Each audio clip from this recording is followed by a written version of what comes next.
Hey YouTube, I'm Dave Aarons and welcome to my shop. Today I'd like to talk to you about my favorite woodworking tool, the jack plane. So the first jack plane I ever came across was I was quite young. This one belonged to my grandfather. It was actually in my dad's toolbox, but yeah, I tried to use this when I was a kid. Kind of captivates the imagination. But there's a chunk missing out the side. The blade wasn't very sharp. Yeah, but a few years later, my dad gave it to me, and I keep it around for sentimental value.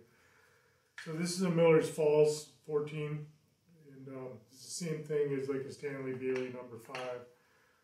A few years ago, I managed to pick up the same plane, only in much better condition. And yeah, this one's got what's called a corrugated sole.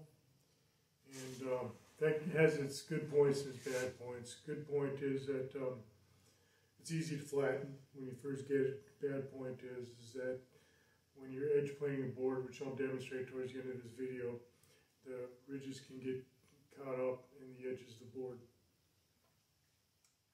This is the first jack plane I ever bought for myself. I bought it for $5 at the same yard sale that I bought my ripsaw from, if you saw my ripsaw video. And yeah, so at the time, you got me going. This is a Type 19 for those of you who follow that type of thing, but it's got some different, but it got me going for a good long while, and this is pretty much my main plane for many years. A few months ago, my neighbor, he found this Type 13. This one is about 1923. And this Type 19 is probably from the 50s or 60s, but this one I dated, it's about 1923-ish, right around there. It's got the high knob. I put a aftermarket hawk iron on it. When I got this plane was an absolute basket case. This one also has the corrugated sole, like the Miller's Falls I showed you does. But yeah, so I use this one quite a bit. It actually turned out to be one of the best working planes I have, even though it was in such rough condition.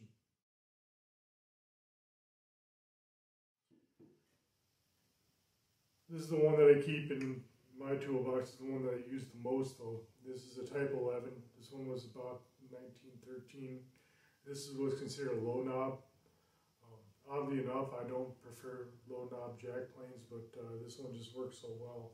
I also put an aftermarket hawk iron in this one, and this one happens to have a smooth bottom. Okay. All these number 5 planes that you see, they're all about 14 inches long, and each got a 2-inch wide cutter. So this is my 5 1/4 jack. This one's 12 inches long. It's got a 1 3/4 inch wide cutter, and this one has to be smooth bottom. These were marketed by Stanley for the shop classes for like junior high age kids. It was marketed towards kids, but I find it's just a great size to use for adults as well.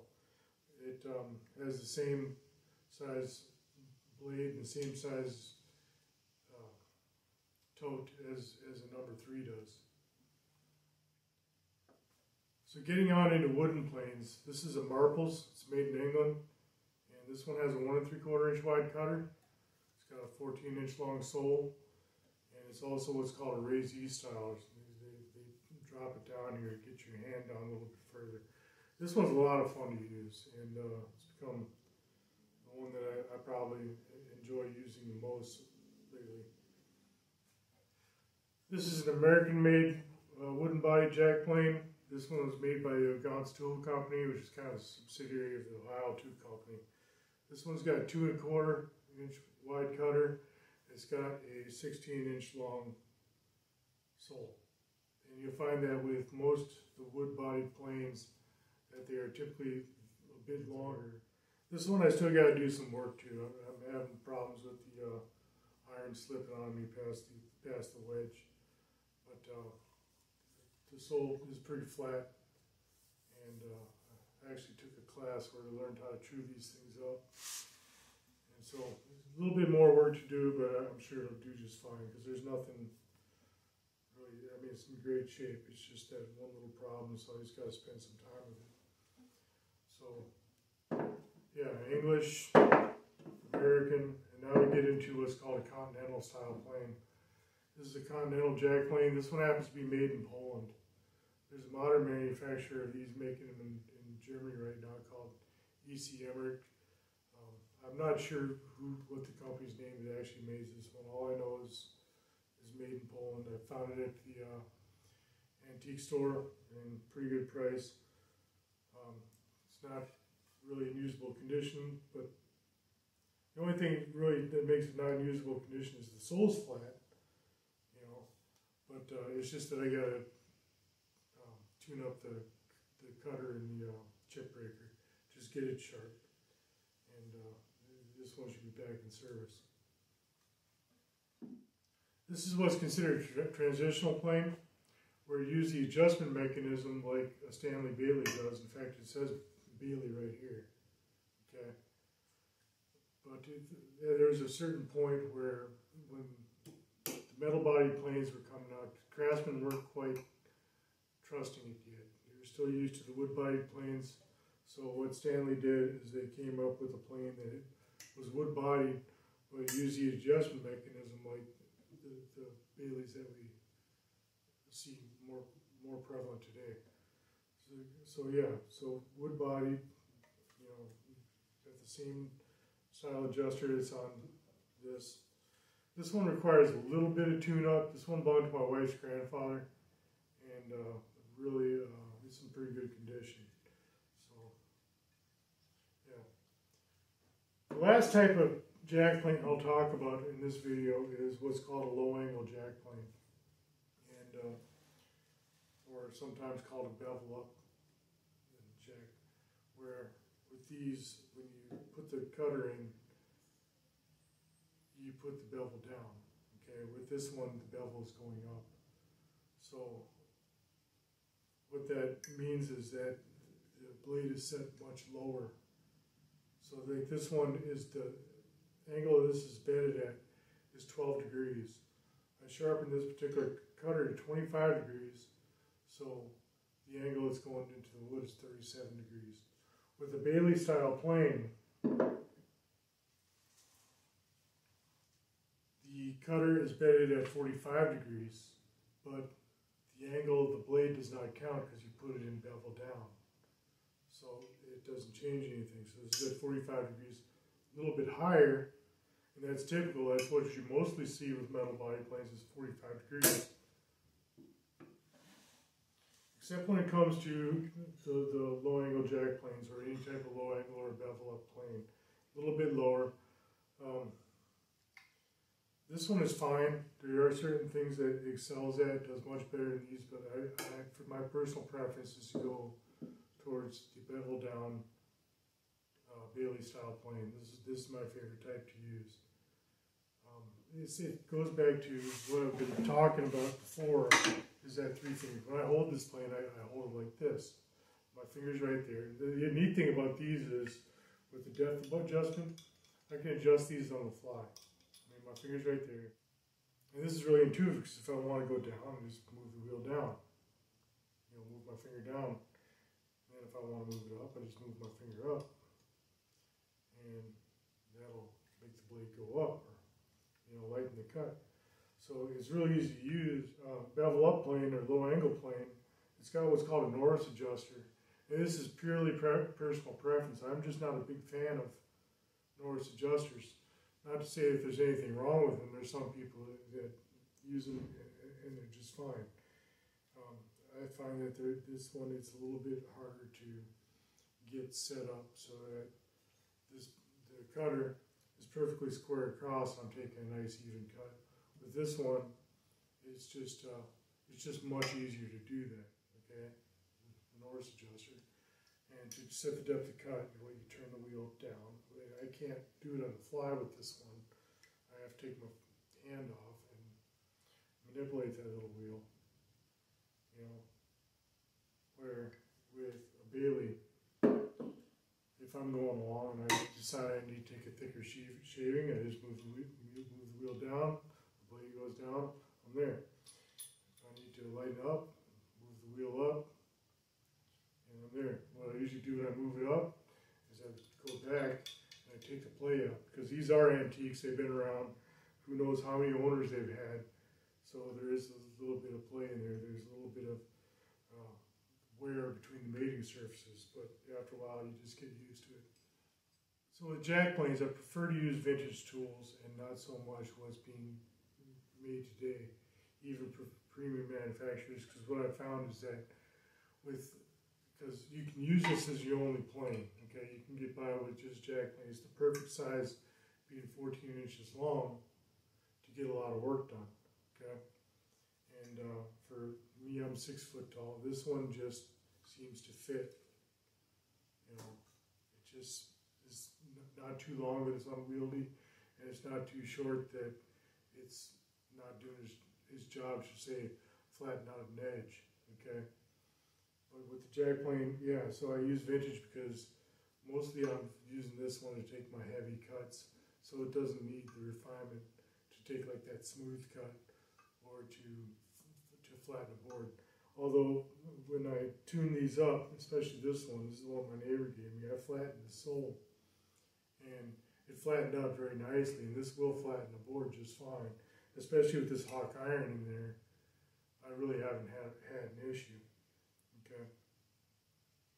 But when it comes to like a smoothing plane, that's when I'll step up and I'll get a premium plane, or I'll just super tune the heck out of a vintage one. This one, yeah, I tuned it up, but I probably could take it farther if I wanted to, or refine it even more. Yeah. So I think what we'll do is we'll reset up the camera, and then I'll go through and we'll take some shavings, we'll do some edge planing, and we'll go through how I set up a plane to take a cut. Alright, to set one of these things, what I'm going to do is, well, you need a couple of things. Of course, you need your plane. You also need something to adjust it with, such a little hammer. I found that these Japanese nail sets, these really well as plane hammers. And they've also got a bunch of other uses. I use this as a drawboard and pin, of course, as a nail set as well. But yeah, for plane adjusting hammers, this gives me just the right amount of weight to tap that blade over. You're also going to need some wax. So I have this old candle here. Okay. So what I'm going to do is I'm going to hold my plane like this by the knob. I'm going to set it. I'm going to look down at something light, some light colored bench here, and I'm going to start turning the wheel until I see the blade come up. Okay, there I see the blade. Now I'm going to look at that blade and see which side is higher. So I'm looking, and I got to move a little bit here, a little bit here. Okay, I'm good. So now what I'm going to do is I'm going to take this, I'm going to back off on it. This one's old, so it's got a bit of play in it. Okay, I'm a depth adjuster. I'm going to take it until I can't see that blade anymore. So I retracted the blade a little bit. Now I'm just going to go back and I'm going to take the play out. Okay, so there it plays out. Last thing I'm going to do is I'm going to take my wax. I'm just going to lubricate this up a bit. And I've never had a problem with this on the wood for finishing later. Okay, so I'm going to go ahead and I'm going to try and take a shaving. Okay, already I'm getting a bit of a shaving. It's kind of wispy. Alright, which would probably be good for smoothing. Just back this off a little bit. Okay. There I'm barely taking a shaving. Okay. And I'm just going to try and tune this in a bit. Okay. Okay. So now, okay, there we're looking for. It's a bit thicker. Alright. Now, when you start the cut, you want to push down. Okay, put pressure down on the front with the blade off the board. Okay, so start by pushing down here in the middle, let off, so you're pushing evenly with both hands. And then towards the end, you don't want any pressure at all. Okay, and that took a full length shaving all the way down that forward. All right, the reason why you do that, pressure in the front, even pressure in the middle, no pressure towards the end, okay, is because your tendency, the human body, wants to do this, okay? And we want to alleviate that, so we want to make it go more like this motion, okay? So that's why pressure in the front, in the beginning, even, in the middle, none at the end, okay?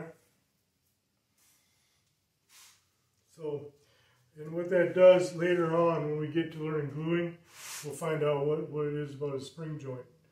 Okay, sometimes it is desirable where this edge is not perfectly straight, but it's actually a little bit of a hollow in the middle, just a bit. I mean, maybe like a couple of thousandths of an inch, maybe you know, the thickness of a sheet of paper. It just aids in gluing up boards. But for right now, we're just going to try and make this edge straight.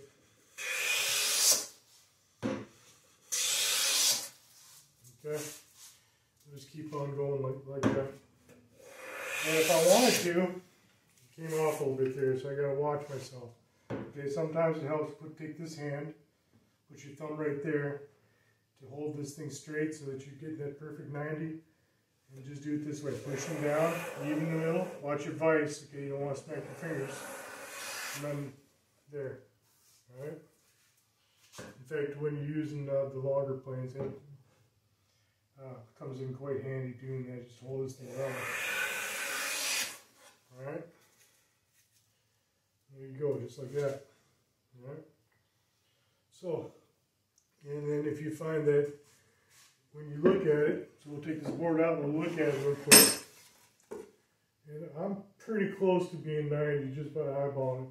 I'm a little high on this. My board greatly exaggerated is doing this. It's not like this, you know, you want it flat. But it's doing this to me. So what I'm going to do there, first thing I'm going to check, look at it, see if my blade's doing.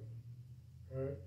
You know, I set this one pretty well right off the bat. What I use the plane hammer for is just if I need to knock it over. And this one gives me just a little bit to knock that blade over to get it perfectly true across. Alright, let's feel that. Let's see what we got here. Alright, so I'm missing some towards the end. Full length here. See how it's curving around like that? That's telling me that on one side, this is towards the beginning, so it's like this. So if it's curving like that, that means I'm taking more off one side than the other. Alright? And sure enough, still high on this side. So how do I want to do that? Well, you can either tap it over, or, yeah, okay, so I'm going to just tap it a little bit. Alright, let's see if that does.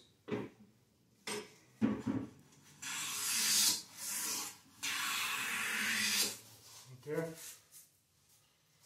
Good. Let's take one more.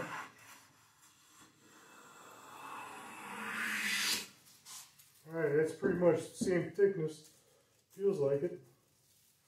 And when you're practicing, that's what I recommend you do. I wouldn't get all hung up with the square just yet. Is it curving on me? No. Staying pretty straight. Alright. So, a little bit of a curve. Let's see what I can check my eyeball. Nope, still high.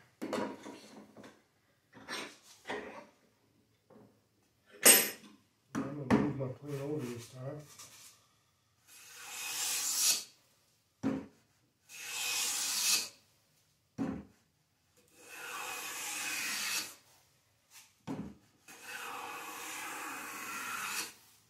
There we go.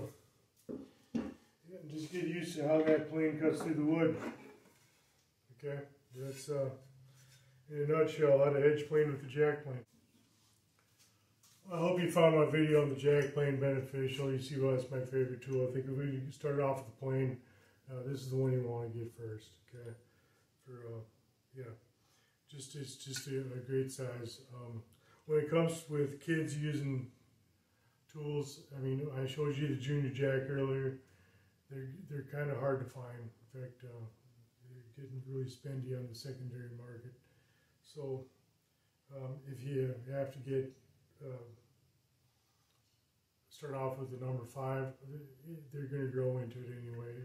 My boys, you know, I could start them off at 10 years old with the jack plane. Yeah, it's going to be a little bit hard to begin with, but they grow so fast that by the time they're 12, 13 years old, they'll be going along with this one just fine. I hope you enjoyed this. If you like my videos, please like and subscribe. And thank you very much for your support. I appreciate it.